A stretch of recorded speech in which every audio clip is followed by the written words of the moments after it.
Hello, I'm Zaichik, founder of ElasticSteel, method of athletic conditioning. Today I'm quickly going to talk about the abductor pain. Usually that pain is localized in gluteus medius.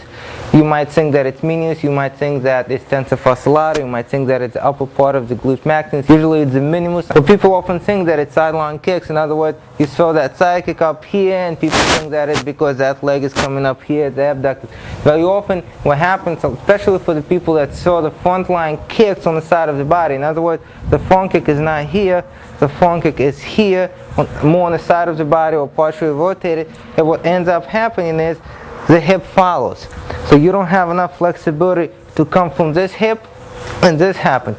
Once this happens, to get the maximum range of motion here, this muscles contract. Of course, this muscles work also because of the position, but this muscles contract. When they contract constantly and constantly, you're going to get those spasms there.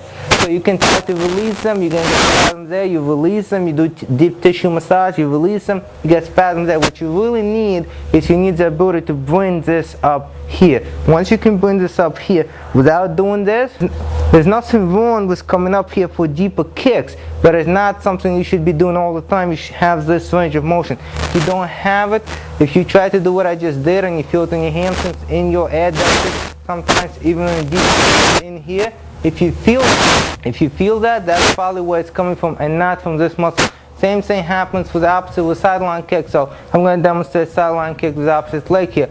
If I can bring this hip up and just move my pelvis, I'm not going to use my abductors. However, if my pelvis is low, I have to do it only from this abductors here, okay? And I cannot use my pelvis. If I cannot use my pelvis, I'm going to bring my abductors in a very, very short range and contract it in a very short range.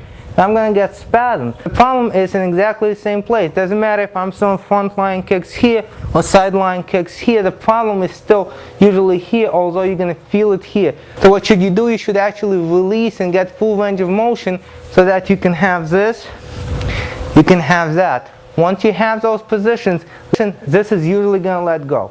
I'm Zaichik. Thank you for watching.